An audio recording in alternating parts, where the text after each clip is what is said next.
When Earl told his 3 grown children he had bought 40 acres of swampland in rural Iowa for $185 at a county auction, they thought he had lost his mind.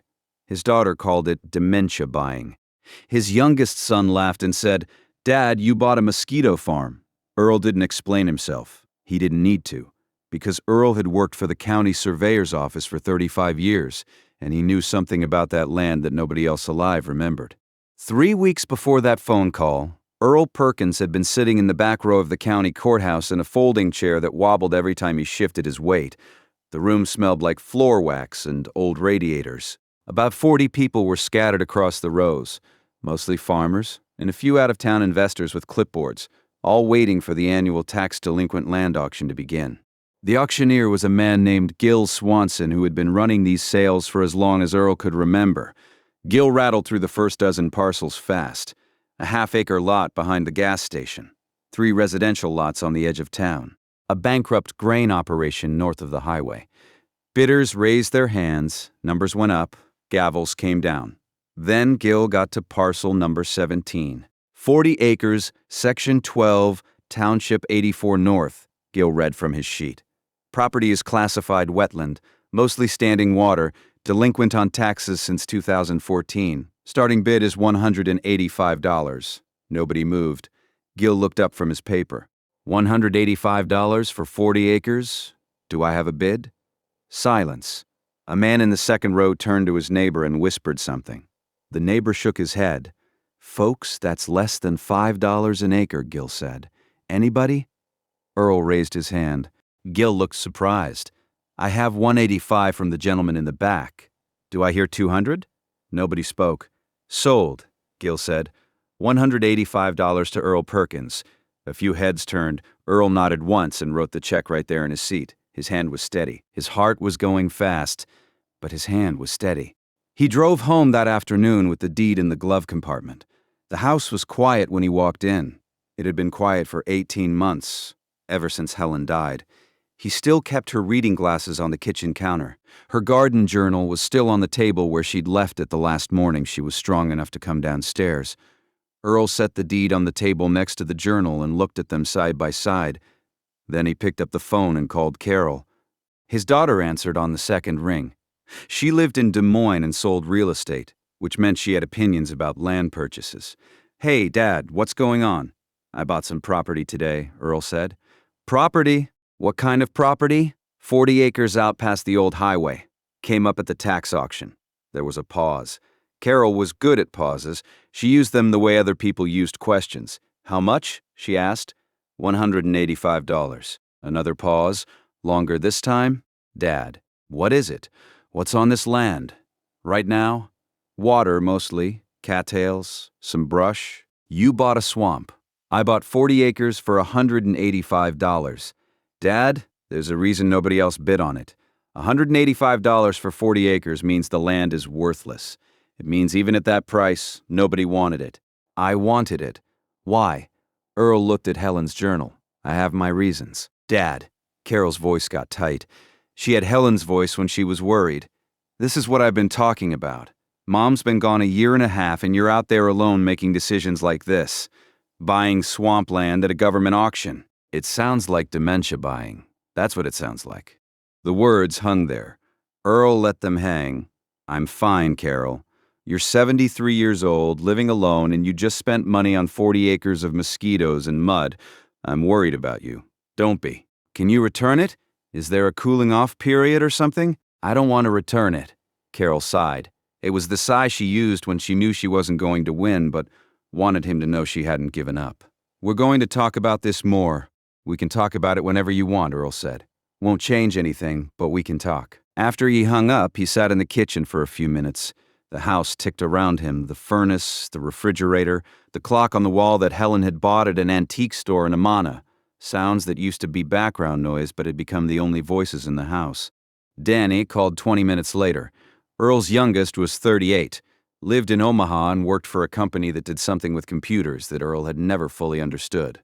Danny was the family's comedian, the one who smoothed rough edges with jokes. "Carol says you bought a swamp," Danny said. Earl could hear the grin in his voice.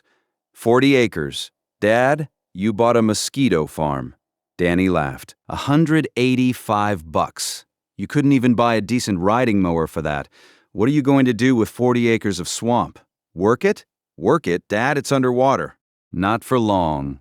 Danny laughed again, but softer this time. You're serious. I am. Okay, well, just be careful out there. You're not 25 anymore. I'm aware. Michael, the middle son, sent a text. Michael was 43, lived in Cedar Rapids, and worked as an accountant. He was careful with words the way he was careful with numbers. His message said, Dad, Carol told me about the land. Can we talk about this when you have a minute? Earl typed back, nothing to talk about, but I appreciate you asking. That was the end of the conversation, at least for the moment. Earl knew his children would circle back. They always did.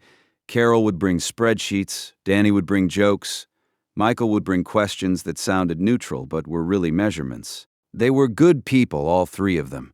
They just didn't understand what he was doing, and he wasn't ready to explain it. Because the truth was, Earl hadn't bought that land on a whim. He'd been thinking about it for 18 months, ever since the evening he came home from Helen's funeral and sat at this same kitchen table and opened her garden journal. Helen had kept the journal for 40 years. Every page had notes about what she planted, what bloomed, what failed. She pressed flowers between the pages, she sketched garden layouts, and scattered throughout, between the planting records and the dried petals, she wrote about a place she remembered from childhood, the spring. Helen grew up 2 miles from those 40 acres, on a farm her parents rented from a man named Gunderson. As a girl, she used to walk through the fields to a spot where cold, clear water bubbled up through cracks in the limestone. Her grandmother had taken her there. Her grandmother's mother had gone there before that. The spring had been running for as long as anyone could remember, and the land around it was the most fertile ground in the county. Then in 1963, the county rerouted a drainage channel to make way for a new stretch of highway. The water table shifted. The 40 acres flooded. The spring disappeared under 2 feet of standing water, and within a few years, the land was nothing but cattails and mosquitoes. Everyone who remembered what it had been either moved away or died. Everyone except Earl. He got up from the table and walked down the hall to his home office. It was a small room, barely big enough for a desk and a filing cabinet. Helen used to call it his cave. The filing cabinet was olive green, 4 drawers, the same one he'd had since 1978. Earl opened the bottom drawer and pulled out a manila folder. Inside were 2 photocopied survey maps. The first was dated 1958, 5 years before the drainage project. It showed the 40 acres in detail, contour lines, soil classifications, water features. A blue circle marked the limestone spring. Handwritten notes in the margin read, Soil Class 1, Glacial Loam Deposit, 12 to 18 inches topsoil. Natural spring, flow est, 3 gallons per minute. The second map was dated 1964, same 40 acres. But now the contour lines were different. The spring was gone from the map. The soil classification had been changed to wetland non-productive. A note in red ink said, Drainage reroute complete, per County Resolution 47-63. Earl had copied these maps himself in 1972, when he was a 20-year-old clerk at the surveyor's office and the county was moving from paper files to a new system. His boss told him to box up the old maps for storage. Earl photocopied the ones that interested him before they went into the basement. Nobody noticed, nobody cared.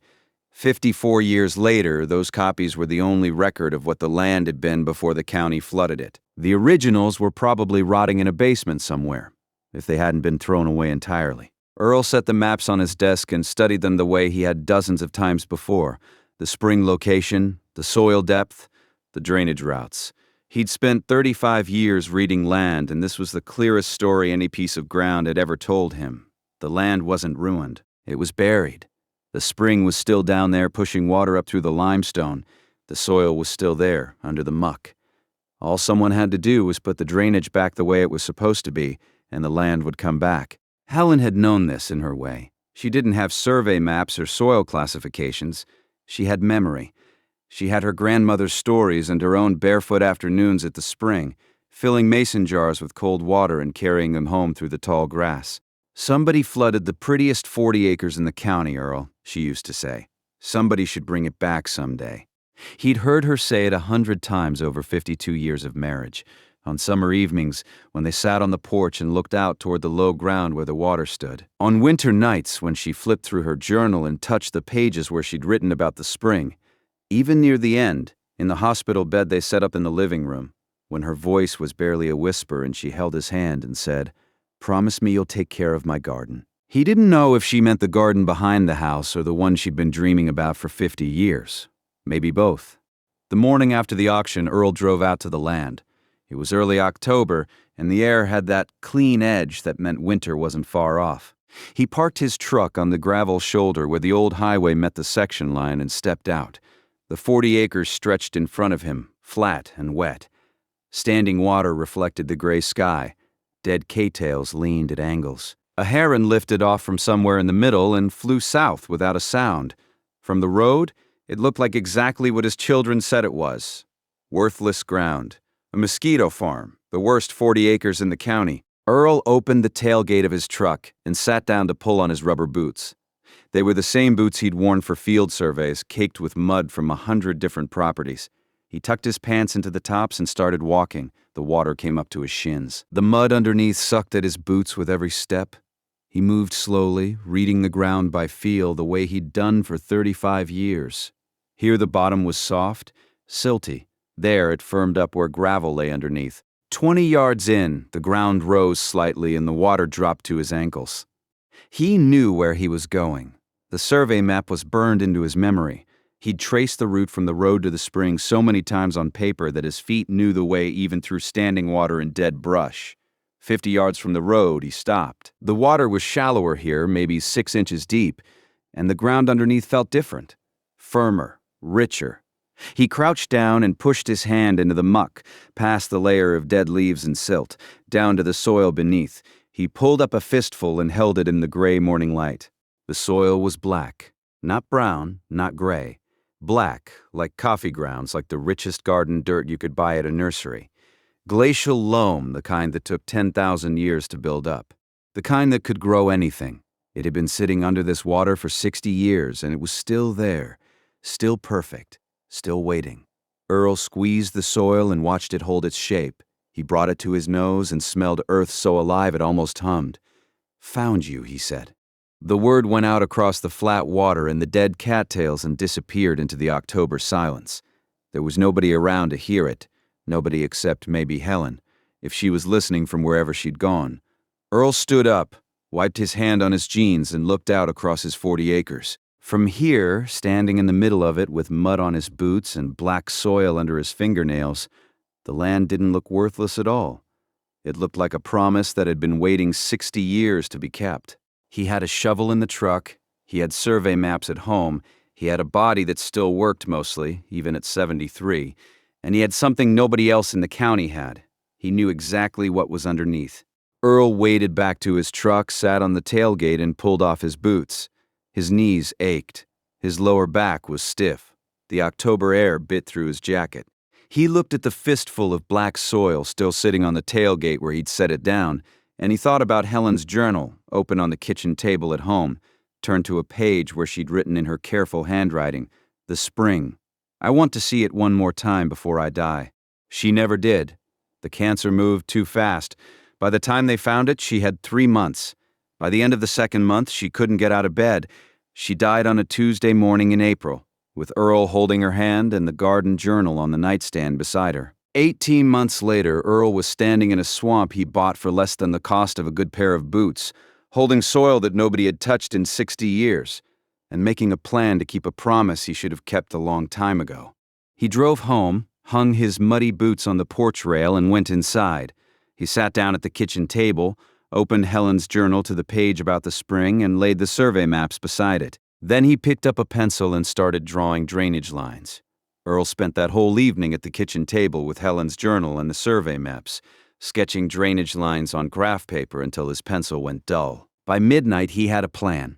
By 6, the next morning, he was at the hardware store waiting for the doors to open. The clerk, a young woman with her hair pulled back under a ball cap, watched him load a cart, 2 shovels, a pickaxe, 50 feet of 4-inch PVC pipe, a post hole digger, duct tape, work gloves, Building something, she asked at the register. A garden, Earl said. She looked at the pickaxe. Must be some garden. It will be. He paid cash, loaded the truck, and drove out to the 40 acres. The October morning was clear and cold, and the standing water on the land had a thin skin of ice at the edges. Earl pulled on his boots, grabbed a shovel, and walked in. The drainage plan was simple in concept and brutal in execution. He needed to dig a channel along the south edge of the property, about 2 feet deep and 18 inches wide, running 300 yards east to the county drainage ditch that fed into the creek. Once the channel connected, gravity would do most of the work. The water had nowhere to go right now because the 1963 reroute had cut off the natural drainage. Earl was going to reconnect it. He started digging at 7:15 in the morning. By 9, he had cleared about 15 feet of channel. The work was slow and heavy. The soil was waterlogged, and every shovelful weighed twice what dry ground would. His back tightened after the first hour. His hands blistered inside the gloves by the second. He stopped to rest every 20 minutes, sitting on an overturned bucket he brought from home, drinking water from a thermos. By noon, he had 30 feet of channel and a body that felt every one of its 73 years. He sat on the bucket and ate the ham sandwich he'd packed, looking at the long stretch of ground still ahead of him. At this rate, it would take him 3 weeks to finish the main channel alone, and that was before the lateral channels that would drain the interior sections. He went back to digging. On the third day, Earl was up to his knees in the channel, shoveling mud when he heard footsteps on the gravel shoulder behind him. He turned and saw a young man standing at the edge of the road, hands in the pockets of a canvas jacket that was too thin for October. He was tall, maybe 6'1", with a lean build and brown hair that needed cutting. He looked about mid-20s. "You need a hand," the young man called out. Earl straightened up, pressing one hand against his lower back. He studied the man the way he studied land. Boots that were worn but cared for. Calluses on the hands, visible even from this distance. Eyes that were tired but steady. "Depends," Earl said. "You looking for work? I'm looking for anything. What's your name?" "Tommy Watts. You from around here. Grew up about 10 miles south. Been living outside town since the elevator closed." Earl knew about the grain elevator. It had shut down 6 months ago when the company consolidated operations. 40 people lost their jobs, and half of them left town looking for work elsewhere. "You got experience with this kind of work?" Earl asked. "I spent 4 years loading grain trucks and fixing conveyor belts. I can dig a ditch." Earl nodded. $15 an hour, cash. You show up at 7, you work till I say we're done. I'll provide the tools." Tommy didn't hesitate. "I'll be here tomorrow." "Be here now," Earl said. "There's an extra shovel in the truck." Tommy climbed down into the channel, and they worked side by side for the rest of the afternoon. Earl didn't talk much. He showed Tommy the drainage plan, pointed at where the channel needed to go, and let him work. Tommy was strong and fast, and he didn't complain about the cold or the mud or the water seeping into his boots. By the end of that first day together, they had cleared twice what Earl had managed alone in 3 days. "Same time tomorrow?" Tommy asked, wiping mud from his face with the back of his hand. "Same time." Tommy walked back toward the road. Earl watched him go. The young man didn't have a car. He'd been walking the county road looking for day labor when he spotted Earl working alone in a swamp. That took either desperation or something else. Earl figured it was both. Over the next 2 weeks, they fell into a rhythm. Earl arrived at 6:30 to set up. Tommy showed up at 7, walking the 2 miles from his rented trailer on the edge of town. They dug until noon, broke for lunch, dug until the light started to fade. Earl brought 2 thermoses now, 1 coffee and 1 water, and extra sandwiches. The drainage channel grew. 50 feet, 100, 200. When they connected the first section to the county ditch, the effect was almost immediate. Water began moving east through the channel, slow but steady. The standing water on the south end of the property dropped an inch by the next morning, and 2 inches more by the end of the week. "It's working," Tommy said, one morning, standing at the edge of what had been ankle-deep water and was now exposed mud. "It'll work faster once we get the laterals in," Earl said. "Water's been sitting here 60 years. It's not going to leave all at once, but it'll leave." He taught Tommy to read the contour of the land, to see where water wanted to go and where it was being held against its will. Tommy picked it up quickly. He had good instincts for terrain, and he asked smart questions. "How do you know all this?" Tommy asked one afternoon while they were setting PVC pipe for a lateral drain. "Spent 35 years reading land for the county," Earl said. "Every time you survey a property, you learn something about how water and soil and rock talk to each other. After a while, you can look at a piece of ground and tell its whole story." "What's this land's story?" Earl tamped down soil around the pipe joint. "This land was some of the best ground in the county until the county ruined it. Natural spring. 18 inches of topsoil. Grew corn and hay for 100 years. Then somebody in the courthouse decided to reroute a drainage channel for a highway project. And the water backed up and drowned everything. And nobody fixed it. Nobody remembered there was anything to fix. 60 years is a long time. The farmers who worked this ground are all gone. The surveyor who mapped it before the reroute retired in 71 and died in 84. I'm the only one left who knows what the map said." Tommy looked out across the property, seeing it differently now. "So you bought it because you knew?" "I bought it because my wife asked me to." Tommy didn't push, he just nodded and went back to work. By the third week, the main drainage channel was complete and 2 lateral branches were pulling water off the interior. The land was transforming. Mud replaced standing water, then the mud dried and cracked in the October sun, revealing black soil underneath. The cattails that had thrived in standing water began to brown and droop as their roots lost moisture. New ground appeared every day, and then, on a Tuesday morning in late October, the spring came back. Earl was walking the property alone. He'd sent Tommy to pick up more pipe from the hardware store. The morning was cold and still, and the only sound was his boots on the drying mud. He was headed for the spot the 58 survey map had marked with a blue circle when he heard it. Water. Moving water. A soft, steady bubbling that was different from the drainage channel's flow. He walked faster, rounded a stand of dying cattle and stopped. The ground opened up in a shallow depression about 4 feet across. Water was pushing up through cracks in the limestone bedrock, clear and cold, pooling in the depression before spilling over the edge and trickling south. The limestone was gray-white, streaked with mineral deposits that had built up over God knew how many years. The water caught the morning light and threw it back. Earl stood there for a long time. He didn't move, he didn't speak, he just looked at the spring and let it be real. Helen had described this exact spot 1,000 times.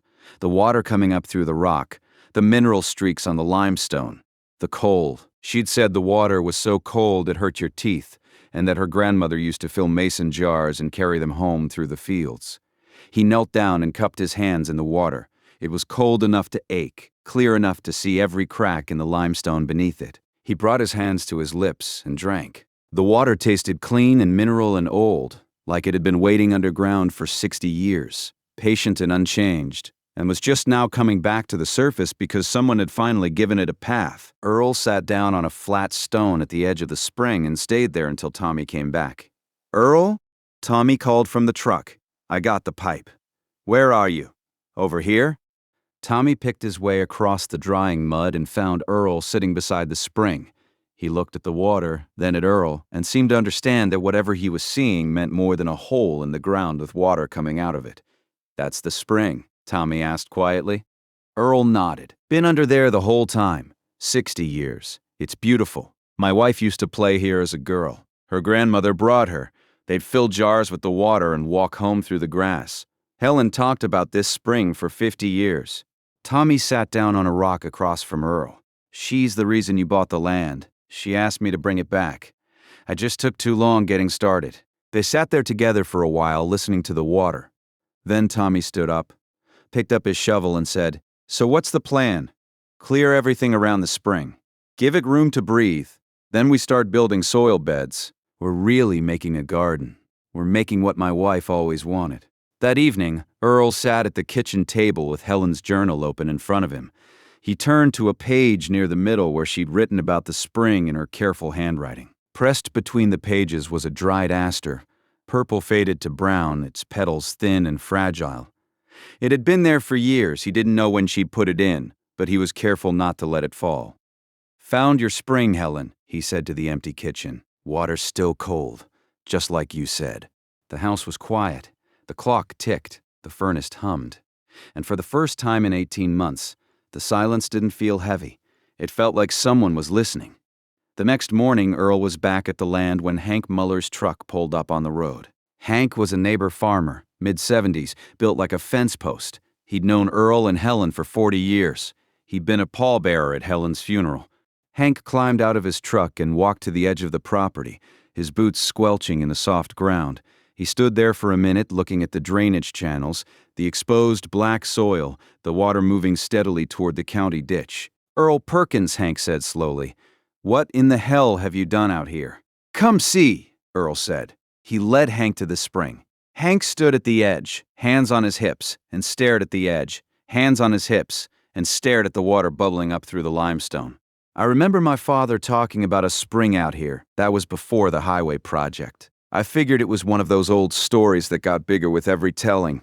It wasn't a story." Hank crouched down and touched the water. "That's cold. Goes through 60 feet of limestone before it surfaces. Stays cold year-round." Hank stood up and looked around at the exposed soil. He picked up a handful and rubbed it between his fingers. His eyebrows went up. "Earl, this soil. This is better than anything on my place. Better than anything in the township. Glacial loam. 12 to 18 inches deep, been preserved underwater for 60 years. Hank shook his head slowly. "And you paid $185 for this. Nobody else knew what was under the water, but you did. I filed the old survey maps back in '72. They were the only record. Everybody else who worked those maps is dead." Hank laughed. It was a real laugh, deep and surprised. "Earl, you sly old man, you bought the best 40 acres in the county for less than the price of a decent dinner." "Don't tell anyone yet," Earl said. "I'm not done." Carol called that Friday. Her voice had that tight, controlled quality that meant she'd been rehearsing what she was going to say. "Dad, I've been thinking about the land. Okay, I want to come down this weekend. I think we need to have a real conversation about this. About your finances, about your health, about what makes sense going forward. Come if you want, but I'll be at the land most of the day." "Dad, that's what worries me. You're 73 years old, digging ditches in a swamp. It's not a swamp anymore." "What?" "The water's draining. I've been working on it for 3 weeks. Most of the standing water is gone." Silence on the line. Earl waited. "You drained a swamp," Carol said flatly. "I redirected the water table to its original drainage pattern. The county rerouted it in '63. I put it back." More silence. Then, "I'm coming down Saturday. I'll leave the porch light on." Earl hung up and looked at Tommy, who was standing by the truck pretending not to listen. "Your daughter?" Tommy asked. "She thinks I've lost my mind. Have you?" Earl smiled. It was the first real smile Tommy had seen from him. "Not yet." They went back to work. The afternoon was warm for late October, and they stripped down to their shirts as they cleared brush from around the spring. Tommy worked a chainsaw through dead saplings while Earl raked debris and piled it for burning.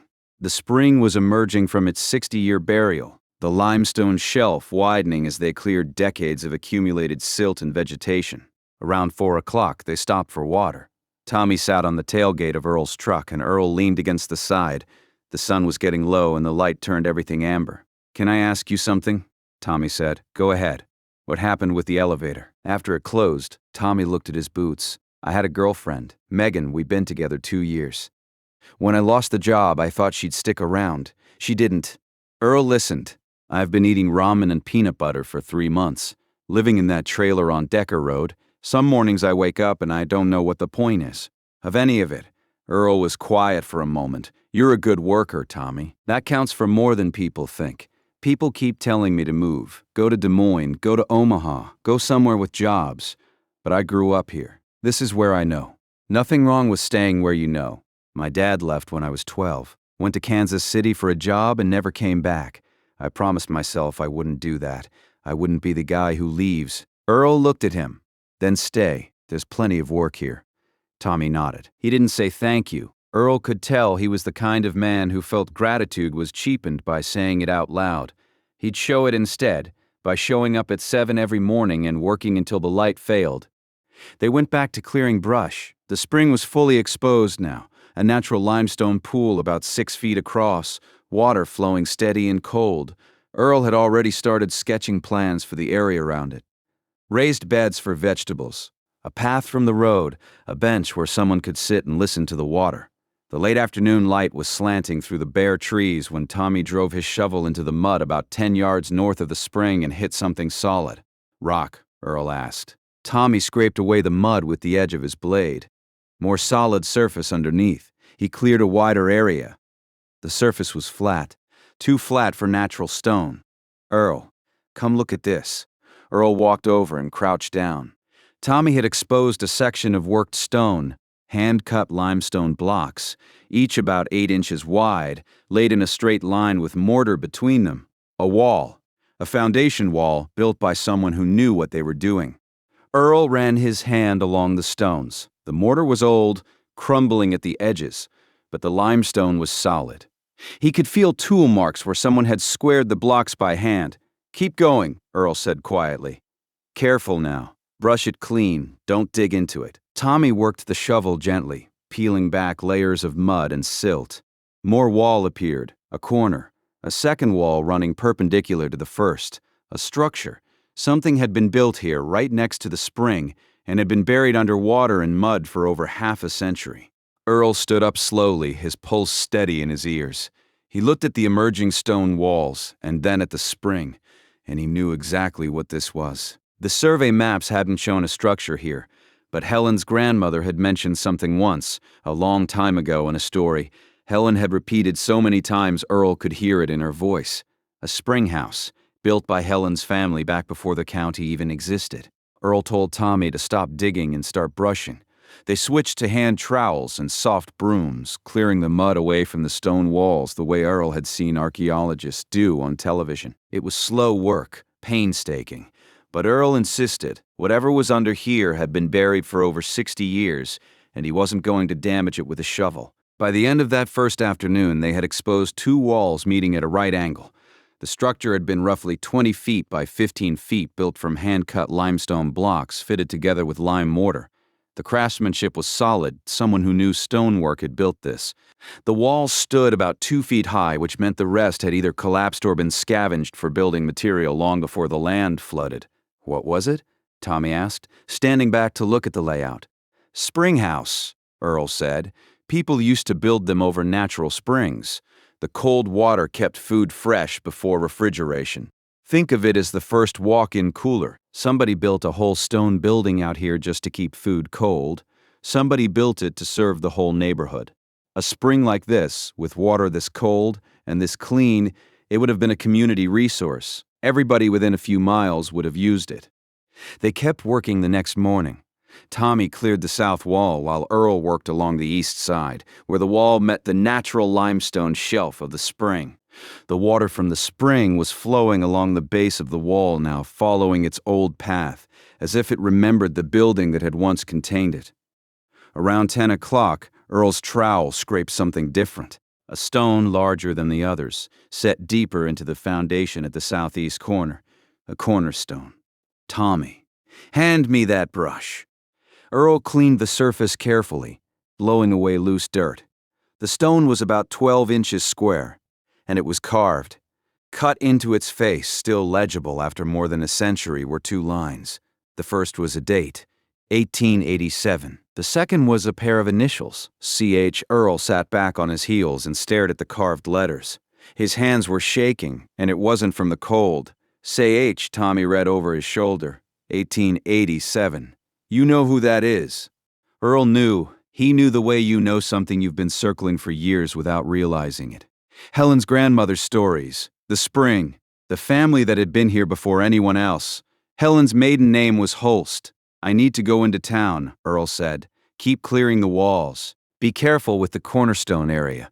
He drove to the county library with mud still on his boots and asked the librarian where the Historical Society records were kept. She pointed him to a door at the end of the hallway. "Basement. It's not much, but everything from before 1900 is down there." The Historical Society was one room with fluorescent lights and metal shelving. Property records, tax rolls, church registers, cemetery logs. Earl found the property transfer books for the 1880s and ran his finger down the pages until he found it. Section 12, Township 84 North, 40 acres. Purchased from the federal government by Clara Holst, March 15, 1886. Purchase price, $1.25 per acre. Clara Holst. Earl pulled down the next volume. Tax records showed Clara paying taxes on the property from 1886 through 1902. After that, the land transferred to a man named Frederick Holst, who Earl guessed was her son.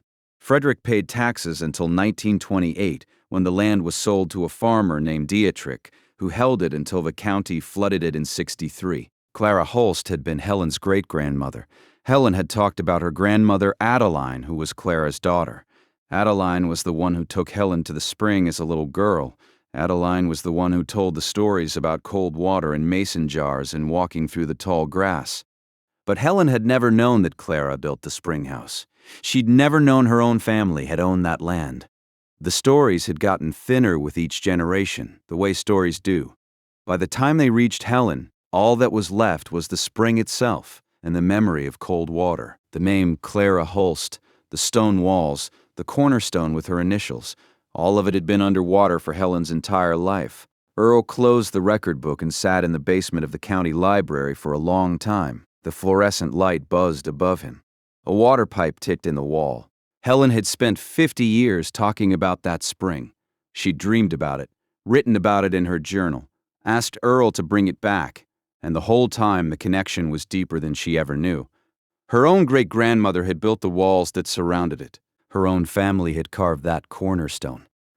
Earl drove back to the land. He parked on the shoulder and sat in his truck for another 20 minutes, gripping the steering wheel, looking out at the 40 acres where Tommy was still working. When he finally got out, Tommy looked up from the south wall. "You okay?" Tommy asked. "You look like you saw a ghost." Something like that. Earl sat down on the cornerstone and told Tommy the whole story. Helen, the spring, the grandmother's stories. Clara Holst, 1887. The land that Helen's family had built on, lived on, and lost, all before Helen was born. Tommy listened without interrupting.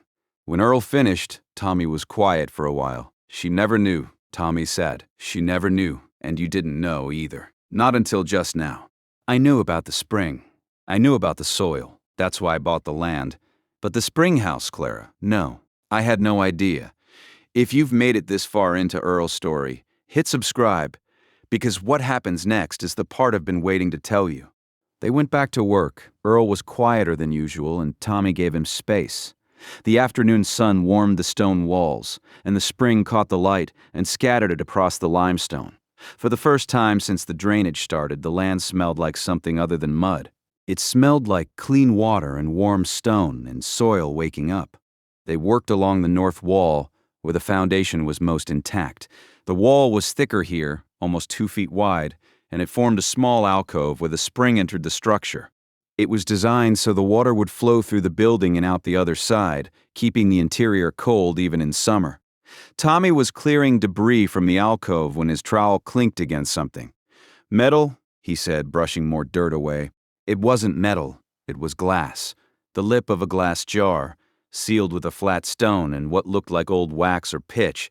The jar was sitting in a niche in the wall, a deliberate recess in the stonework about 6 inches deep and 8 inches wide. Someone had built this niche on purpose. Someone had placed the jar here and sealed it in. "Earl," Tommy said, "you need to see this." Earl came over and crouched beside him. Tommy had exposed the jar fully now. It was a mason jar, the old kind, with a zinc lid and a rubber gasket. The glass was cloudy but unbroken. Inside, Earl could see paper, folded paper, yellowed but dry. He reached into the niche and pulled the jar out carefully. It was heavy. The seal was intact.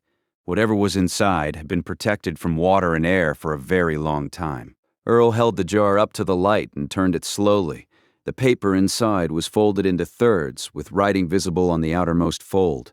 Old handwriting, small and careful. He sat down on the foundation wall and set the jar on his knee. His hands were steady, but something inside his chest was not. "Open it," Tommy said. Earl worked the zinc lid. It was corroded and stiff, but it gave after a few turns. The rubber gasket crumbled when the seal broke. A faint smell of old paper and mineral air came out. He reached inside and pulled out the folded paper. It was thicker than he expected. Good quality paper, the kind that lasted.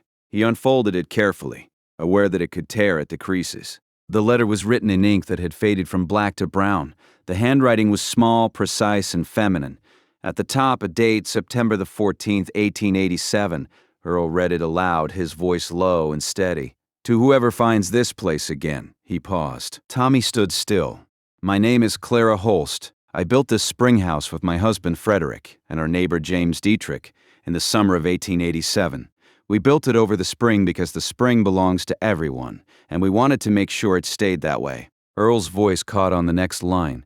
He cleared his throat and kept going. The water is clean and cold and has never stopped flowing in the 12 years since we settled this land. Our children drink from it. Our neighbors fill their jugs here every Saturday. In winter, the spring never freezes, and in summer it keeps our milk and butter fresh when the heat would spoil them.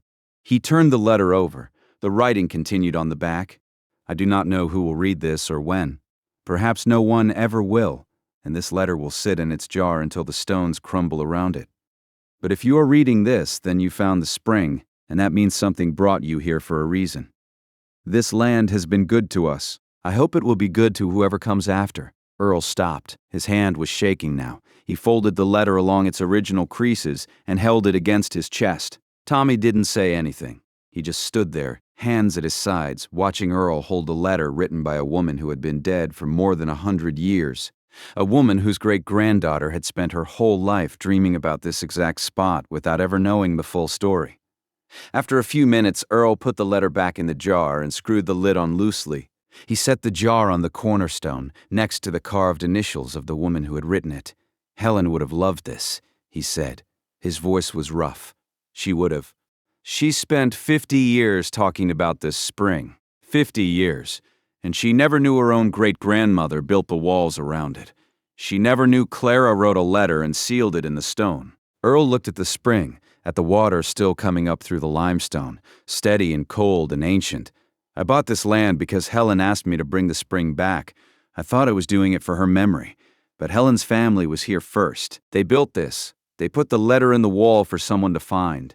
And somehow, 137 years later, it was me. He stood up slowly. Too slowly, the world tilted for a moment, and he put his hand on the wall to steady himself. The ground seemed to shift under his feet, and his vision went gray at the edges. Earl. Tommy grabbed his arm. Hey! Sit down. I'm fine. You're not fine. You went white. Sit down. Earl sat. Tommy put a hand on his shoulder and kept it there until the color came back to Earl's face. When's the last time you ate? Tommy asked. Breakfast. It's 4 in the afternoon. I got distracted. Tommy went to the truck and came back with a water bottle and the last of the granola bars from the glove box. Earl drank and ate and felt the world settle back into place. The dizziness passed, but the weakness lingered. I'm not as young as the drainage channels need me to be, Earl said. You need to take it easier. I need to finish what I started. You will, but not if you drop dead out here because you forgot to eat lunch. Earl looked at Tommy. The young man's expression was direct and worried. It reminded Earl of Danny, his youngest, when Danny was still a boy and hadn't learned to hide concern behind jokes. Deal, Earl said. I'll eat lunch. You remind me. I'll remind you. They packed up early that day. Tommy drove Earl's truck back to the house while Earl sat in the passenger seat with Clara's letter in his lap. He didn't want to let go of it. At the house, Tommy helped him inside and made sure he had dinner in the refrigerator. Then he walked back toward his trailer, the way he always did. Earl watched him from the kitchen window until he was out of sight. Then Earl sat down at the table. He set Clara's letter on the left side. He opened Helen's journal to the page about the spring and set it on the right. 2 women, a century apart, both in love with the same piece of ground, both writing about the same cold water, the same limestone, the same hope that someone would take care of it. Helen had written, "The spring. I want to see it one more time before I die." Clara had written, "This land has been good to us. I hope it will be good to whoever comes after." Earl sat between them in the kitchen of the house where he'd lived with Helen for 47 years and felt the weight of what he'd found, the weight of connection across time, the weight of promises that outlast the people who make them. He touched Helen's journal with one hand and Clara's jar with the other. "Your grandmother built it, Helen," he said to the empty room. "She built the walls around the spring and put a letter in the stone. She hoped someone would find it. The clock ticked, the furnace hummed, and I'm going to build it back." Word got out the way it always does in a small town. Hank Muller told his wife, who told the woman at the post office, who told the pastor, who mentioned it at Sunday service. By the first week of November, most of the county had heard some version of the story. A retired surveyor bought 40 acres of swamp for $185 and found a natural spring in a 100-year-old spring house buried under the mud. The county newspaper sent a reporter, a young woman who drove out on a Wednesday and took photographs of the spring, the stone walls, and Clara's letter in its mason jar. The article ran the following Thursday with the headline, "Retired Surveyor Uncovers Lost Spring on Tax Sale Land." It was a small piece, maybe 400 words, buried on page 7 behind the livestock auction results and the school board minutes. But in a town where nothing much happened between harvest and Christmas, it was enough. People started showing up. The first was a woman named Janet, who lived on a farm 3 miles west. She drove up in a minivan with the back seats folded down and unloaded 12 tomato cages and a flat of strawberry starts that she'd been keeping in her garage since September. "I heard you're building a garden," she said. "These need to go in the ground before the frost." Earl took the cages and the strawberries and found a spot along the south wall of the springhouse foundation where the morning sun hit longest. The next day, a man Earl didn't recognize backed a pickup truck down the gravel shoulder and unloaded 20-cedar fence posts and a roll of wire. "For the deer," the man said. "They'll eat everything you plant out here if you don't fence it." By the end of the second week, a pattern had established itself. Every morning, 1 or 2 people would show up with something: seedlings, tools, bags of compost, lengths of lumber. A retired carpenter brought a truckload of reclaimed barnwood and spent an afternoon building raised planting beds along the east side of the property. A woman from the church brought 50 daffodil bulbs and planted them in a line from the road to the spring. Earl accepted everything. He didn't turn anyone away. He had a plan for the land, drawn up on graph paper at his kitchen table, and he worked the donations into it as they came. The garden was taking shape around the spring, organized in concentric rings. Raised beds for vegetables closest to the water, berry bushes in the middle ring, fruit trees along the outer edges. Hank Mueller showed up one Saturday morning with his John Deere and a box blade on the back. Without asking, he spent 4 hours leveling a full acre on the west side of the property, turning the rough, hummocky ground into a smooth surface ready for planting. "Don't thank me," Hank said when he was done. "Helen would have done the same for my wife." Tommy had built a wooden shelter over the springhouse foundation using the reclaimed barn wood and cedar posts. It wasn't fancy. 4 posts, a sloped roof, open sides, but it kept the rain off the old stone walls and gave people a place to sit when they came to visit the spring. Earl had Clara's letter framed under glass and hung it on one of the shelter posts where anyone could read it. People stopped in front of it and stood there for a while, the way you do in a museum when something catches you. "This land has been good to us. I hope it will be good to whoever comes after." Tommy was changing. Earl could see it in the way he moved, the way he talked, the way he held himself. The aimlessness was burning off. He showed up earlier each morning and stayed later. He asked questions about drainage grades and soil composition that showed he was thinking about the work, not just doing it. One afternoon, Earl found Tommy measuring the property boundaries with a 100-foot tape measure, checking them against the deed description. "What are you doing?" Earl asked. "Making sure the fence posts are inside your lines. Don't want anybody claiming you encroached." Earl smiled. "You sound like a surveyor. I've been learning from one, a retired one. Still counts."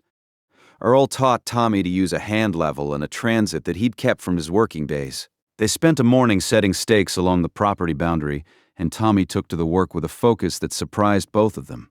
He had a natural feel for precision, for getting things right. "You ever think about doing this professionally?" Earl asked. Tommy looked up from the transit. "Doing what?" "Surveying. Land. Management. There's a program at the community college in Marshalltown. 2 years. You'd have a license at the end of it." "I never went to college. You never had a reason to." Tommy thought about that for a while. He didn't answer that day, but Earl noticed him looking at the transit differently after that, turning it in his hands, studying how it worked. Carol arrived on a Saturday morning in early December. She didn't call ahead, just showed up at Earl's house at 8 o'clock in a rental car with a folder under her arm. Earl was already gone. She drove out to the land. Later, she would tell Earl that she'd come with a plan. She had printed articles about elderly financial exploitation. She had a list of assisted living facilities in Des Moines with availability and price ranges. She had rehearsed a speech about power of attorney and cognitive decline and Dad's best interests. She was ready for a fight, ready to be firm, ready to do what she believed was the responsible thing. She was not ready for what she found. Carol pulled off the highway onto the gravel shoulder and stepped out of the car. The land she remembered from the auction records, the aerial photos she'd pulled up online showing 40 acres of standing water and cattle, was gone. In its place was something else entirely. The standing water had been replaced by dark, tilled soil divided into raised beds. Green shoots were already coming up in some of the beds, winter rye and garlic planted as a cover crop. A gravel path ran from the road down a gentle slope to a small wooden shelter where she could see stone walls, and beyond them the glint of moving water. People were working the land, at least 25 of them. Couples, teenagers, an older man on a tractor dragging a disc harrow across the west field.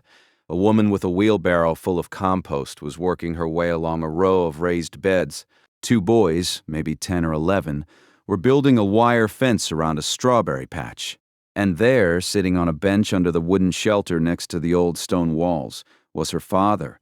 He was reading something to a group of small children who sat cross-legged on the ground in front of him. A young woman with a clipboard stood beside them. A school group, a field trip. Carol stood beside her rental car and watched. Earl held up a glass jar and pointed to the letter inside. The children leaned forward. Earl's voice was too far away for Carol to hear the words, but she could see the way the children listened, the way they looked at the stone walls and the spring and the letter in the jar, the way they reached out to touch the carved cornerstone. Something cracked open in Carol's chest. She didn't know what to call it, relief, maybe, or shame, or just the sudden awful understanding that she had been wrong. She left the folder in the car. Carol walked down the gravel path to the shelter. Earl saw her coming and stood up. He looked healthy, thinner than she remembered and darker from the sun, but his eyes were clear and his back was straight. "Carol," he said, "you came." "I came. Want to see the spring?" He led her around the stone walls to where the water came up through the limestone. It was flowing steadily, pooling in a natural basin before spilling over and running south along a stone-lined channel that Tommy had built. The water was clear enough to see every crack in the rock below it. Carol knelt down and put her hand in the water. It was shockingly cold. "Mom used to talk about this," Carol said quietly, "all the time. I always thought she was exaggerating. You know how she was with stories." She wasn't exaggerating. Earl showed her Clara's letter. He showed her Helen's journal, which he'd started bringing to the land every day. He showed her the cornerstone with the date and initials. He explained the connection. Clara Holst, Helen's great-grandmother, the woman who built the spring house, the woman who put the letter in the wall. Carol read Clara's letter twice. Then she sat on the bench by the spring and read the pages in Helen's journal about the spring, about the cold water, about wanting to see it one more time. She closed the journal and pressed it against her chest. Mom never knew, Carol said. She never knew that her own great-grandmother built this. She heard the stories.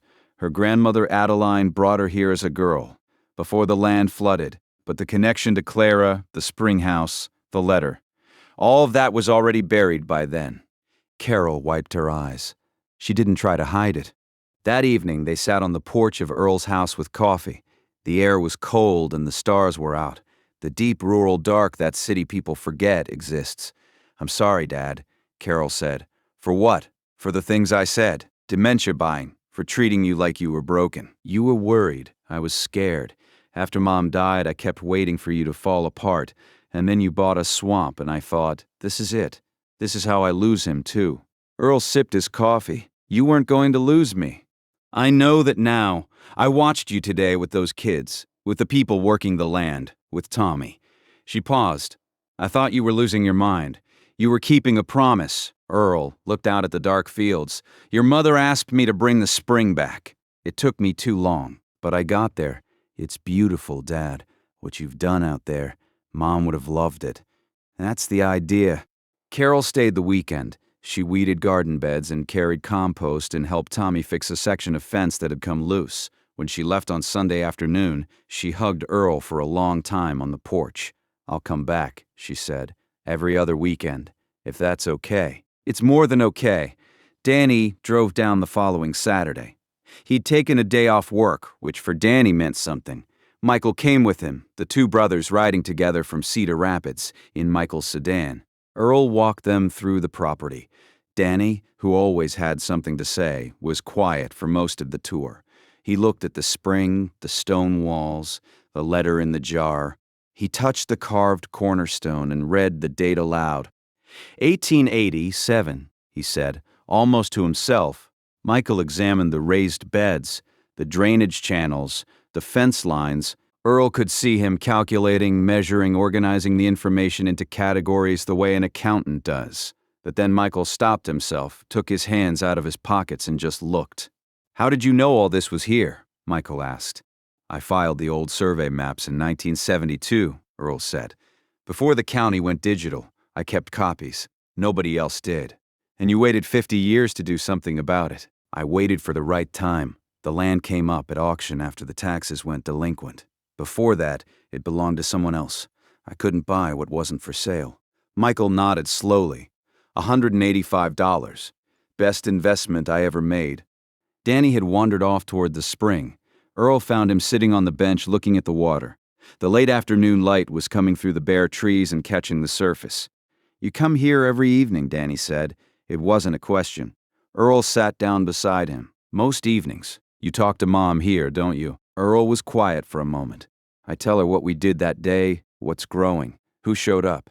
She would have wanted to know." Danny looked at his hands. "I should have come sooner. You're here now. I made fun of you. The mosquito farm thing. I'm sorry." "You were being Danny." "Yeah, well, Danny was wrong." They sat together for a while, watching the water move over the limestone.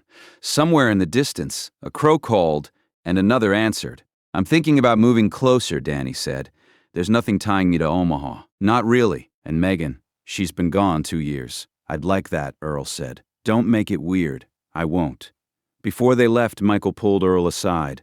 He had that careful expression he got when he was about to propose something practical. "Dad, have you thought about what happens to this land after you?" "I have. Because if you wanted to set it up as a community land trust, I could handle the paperwork. It would protect the property from development. Make sure the garden continues no matter what."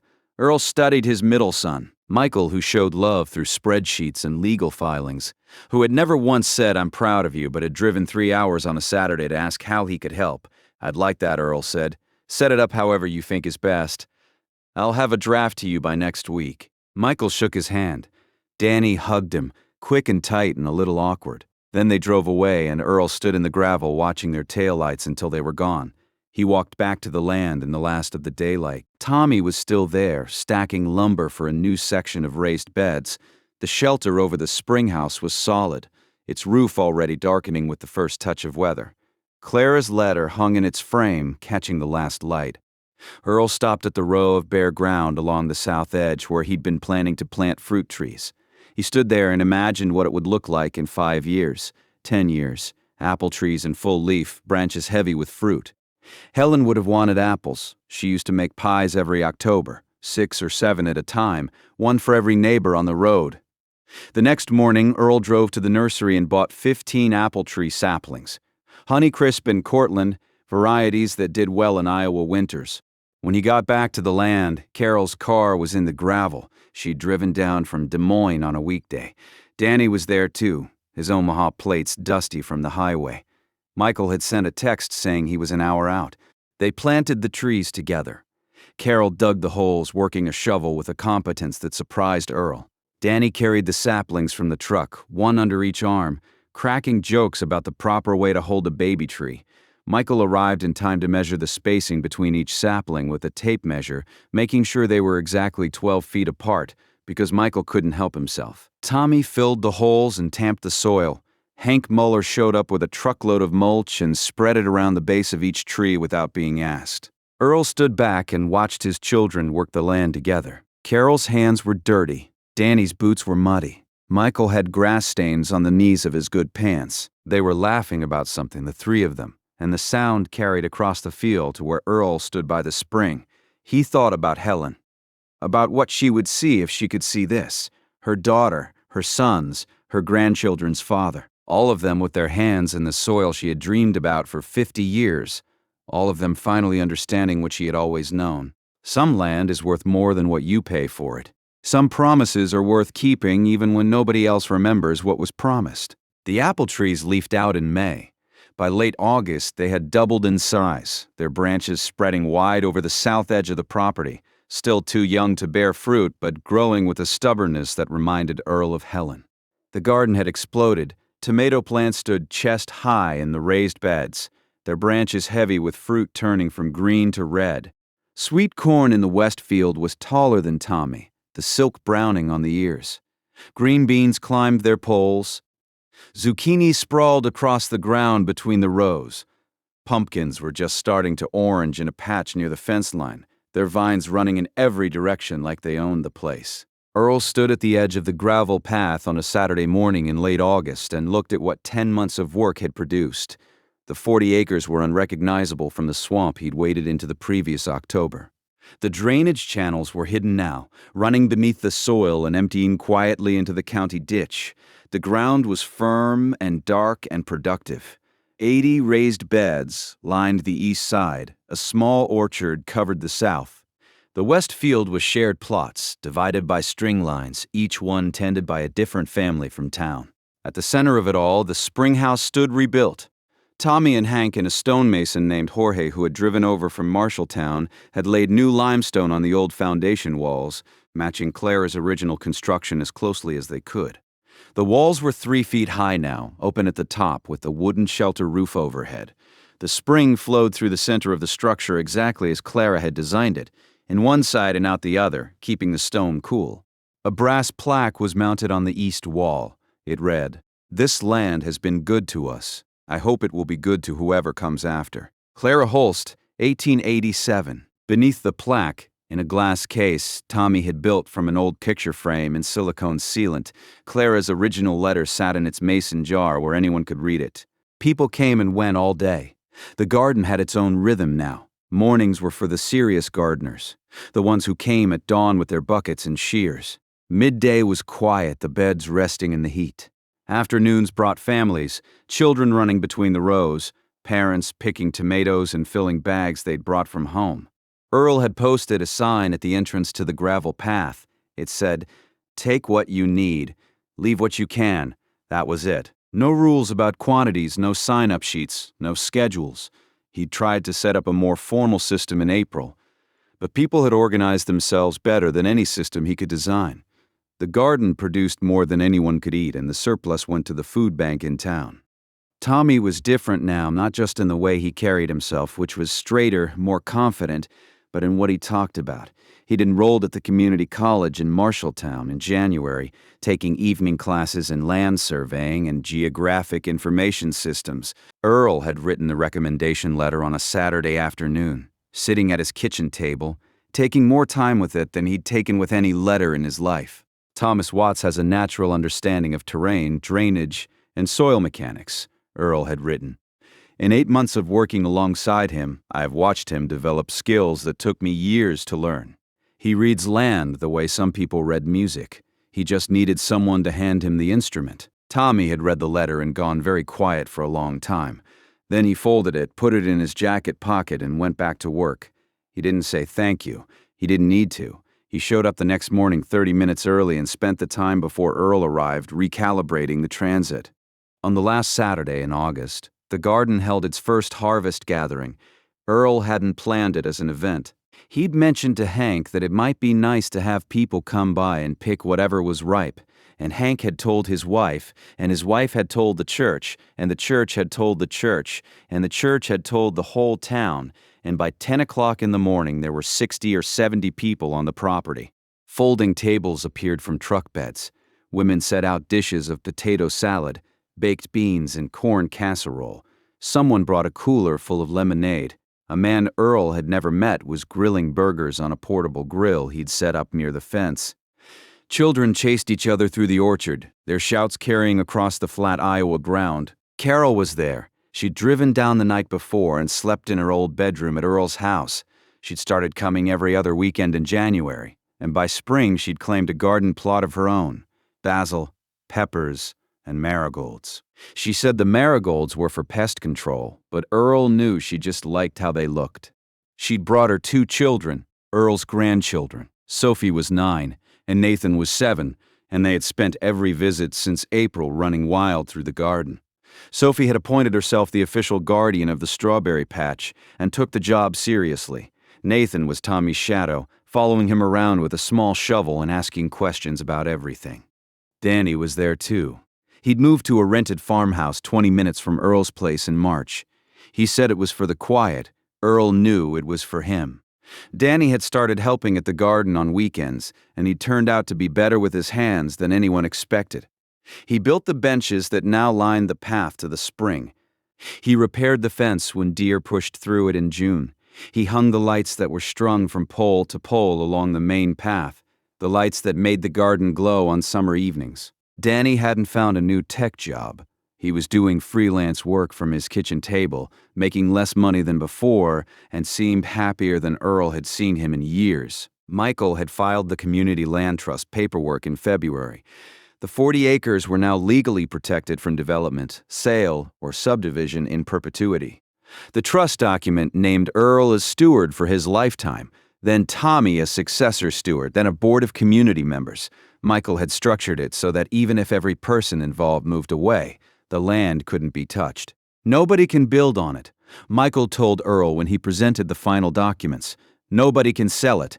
Nobody can drain the spring or plow the garden under. It stays as it is. What did that cost? Earl asked. Filing fees, $47.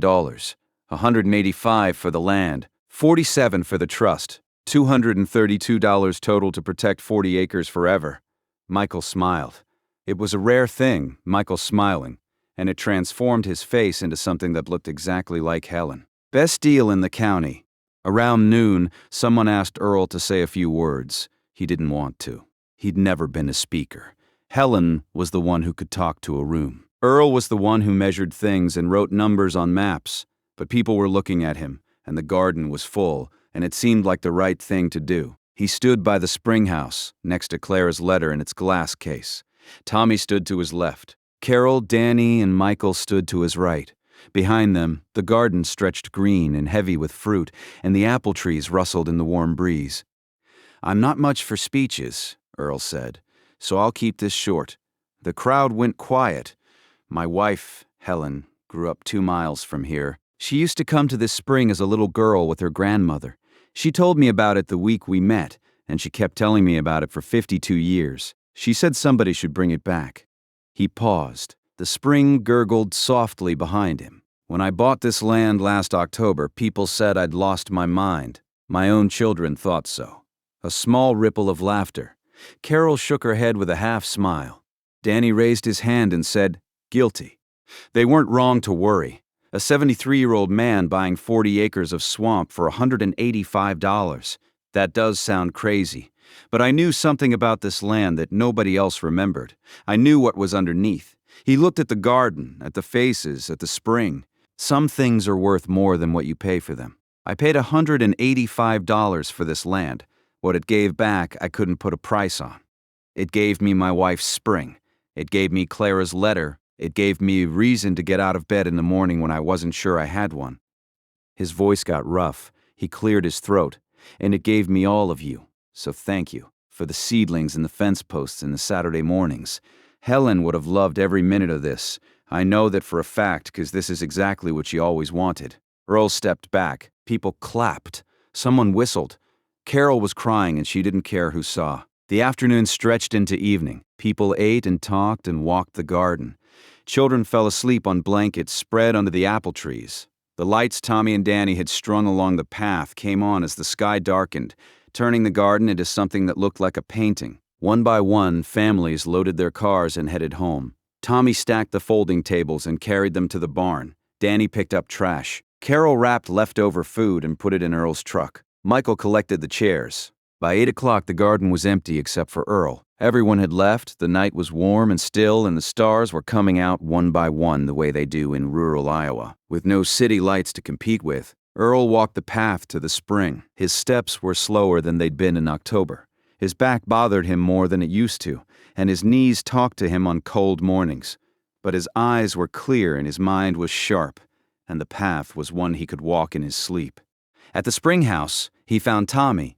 The young man was sitting on the bench by the water with one of Earl's old survey manuals open on his lap.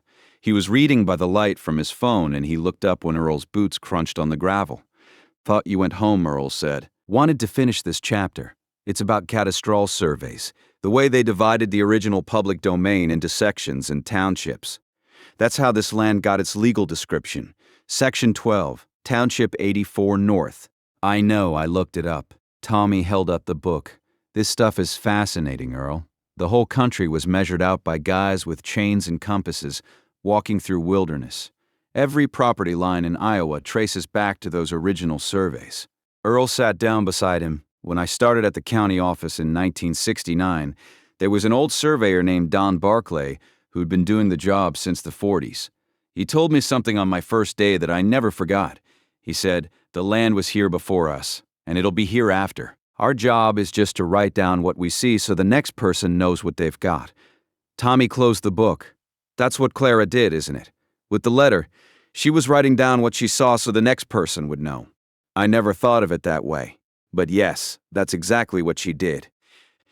They sat together for a while, listening to the spring. The water had been flowing through this same limestone for longer than anyone could calculate. It had been flowing when Clara built her walls. It had been flowing when the county drowned it, and it was flowing now, steady and cold, in the garden that Earl and Tommy and a whole community had pulled back from oblivion. "You're going to be good at this," Earl said. "The surveying, the land work, you have the eye for it. I had a good teacher. You had a stubborn old man who made you dig ditches in October." Tommy laughed. "Same thing." Earl stood up. His knees protested, but they'd been protesting for years, and he'd learned to negotiate with them.